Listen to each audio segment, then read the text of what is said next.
Megan had said no to Derek. It was small, it was terrifying, and it worked. But instead of relief, she felt something else. A shadow, a weight, a question she had been avoiding for 25 years. Her phone buzzed earlier that week, a text from her father. He had been silent for years. Now he wanted to reconnect. Megan had not opened the message. She could not. Dr. Reeves noticed the change in her. "What's going on?" Megan handed her the phone. "He's back. After all this time. He wants to talk." Dr. Reeves looked at her gently. "What are you feeling?" Megan laughed, but there was no humor in it. "Nothing. I feel nothing. He did what he had to do. I don't blame him." Dr. Reeves paused. "Megan, you were 9 years old when he left you alone in the woods. You had no food, no heat, no adults. You had to steal to keep your siblings alive. And you are telling me you feel nothing?" Megan's jaw tightened. "What do you want me to say? That I was unwanted? That he didn't want me? I already know that." If that sentence lands somewhere deep inside you, please hit like and subscribe. Let's walk through this together. Dr. Reeves leaned forward. "Megan, when did you first feel that you were unwanted?" Megan stared at the floor. "I don't know, always. My mother died when I was 8. My father left when I was 9. I was born 5 months after my parents got married. My mother's family disowned her. My father's family was never around. I was never planned. I was never wanted." Research shows that about half of all pregnancies in the United States are unplanned or unintended. But being unplanned is not the same as being unwanted. The difference is in what happens after the child is born.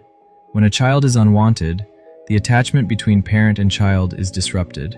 Parents may meet the child's physical needs, but the emotional needs often go unmet. The child does not learn to regulate their emotions. The child does not feel safe. The child's developing brain is shaped by chronic stress. Hungarian psychoanalyst Sándor Ferenczi described unwanted children as unwelcome guests of the family. He wrote that they seem like visitors, outsiders who might leave at any minute. They grow up feeling that they do not truly belong. Megan had felt like an outsider her entire life. Research now shows that a baby can sense in the womb whether they are wanted. The fetal autonomic nervous system is affected by the mother's emotional state. When a mother experiences chronic stress, depression, or anxiety during pregnancy, it can influence the baby's physiological, metabolic, and neuronal development. A 2020 study noted that growing babies can be impacted by mood changes, trauma, and complications during pregnancy. Factors like financial distress, partner abandonment, and unplanned pregnancy all create a stressful emotional environment for the mother, which affects the baby in utero. After birth, the effects continue. Children who are unwanted are at higher risk for behavioral and psychological issues in adolescence. They often struggle with attachment, emotional regulation, and trust. Megan thought about her mother.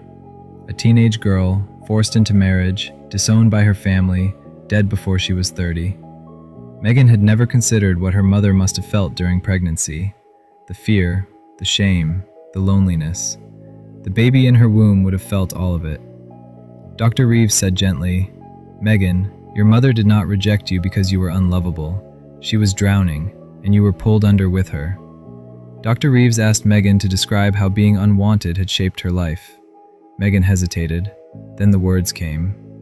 "I always feel like a burden, like people are only nice to me because they have to be.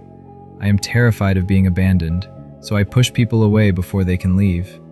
I do not believe anyone could truly love me. Even when Derek says he loves me, part of me thinks he is lying or that he will change his mind." She took a breath. "I sabotage good things. When work is going well, I wait for the other shoe to drop. When I am happy, I brace myself for disaster. I do not trust success because I do not trust that I deserve it." Research confirms that adults who were unwanted as children often struggle with deep shame, a core belief that they are not good enough, not lovable, not valuable. They develop a mistrust of others because if they cannot trust their own parents, who can they trust? They have difficulty believing they are loved even when someone genuinely loves them. They may become people pleasers, trying to earn the love they never received. Or they may become perfectionists, believing that if they do everything right, someone will finally want them. They often have an unconscious fear of connection. They long for intimacy but are terrified of it, because if someone gets close enough to see the real them, they will surely reject them, just like their parents did. Megan whispered, "That is exactly it. I want to be loved, but I do not know how to let anyone in." Dr. Reeves asked Megan to look at her father's message. She had still not opened it. "What are you afraid will happen if you read it?" Megan's hands trembled. "I am afraid he will say he never wanted me, that I was a mistake, that he left because I was not worth staying for." "And what if he says he is sorry?" Megan shook her head. "I do not know if I could believe him." Dr. Reeves nodded. "You do not have to open it today, but I want you to sit with this question.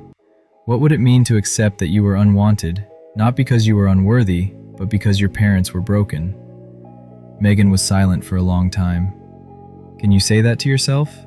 Dr. Reeves asked. "I was unwanted, but not because I was unlovable.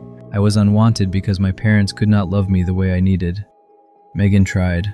Her voice cracked. "I was unwanted, but not because I was unlovable." She repeated it. "I was unwanted, but not because I was unlovable." A tear slid down her cheek. She did not wipe it away. Megan left therapy that day without opening her father's message. But something had shifted. The shame was still there, but it was no longer the only voice in the room. She looked at her phone. The unread message glowed on the screen. She still could not open it, but she was no longer running from it. Healing, she was learning, did not mean forgetting. It meant feeling. It meant facing.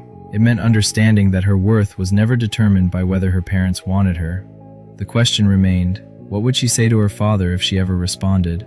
And what would it cost her to finally speak the truth? Next time in the Megan series, the difference between guilt and shame.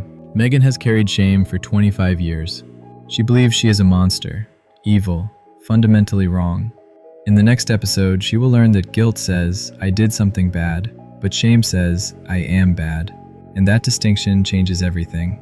If you are ready to go deeper into how complex trauma shapes your life, we have videos that walk you through the next steps.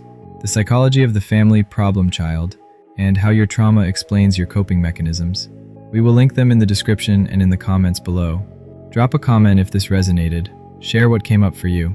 Your story might be exactly what someone else needs to hear to know they are not alone. And if you have not already, please subscribe for more compassionate, trauma-informed content. You are not your past. You are not the unwanted child. You are the one who survived, and you can heal.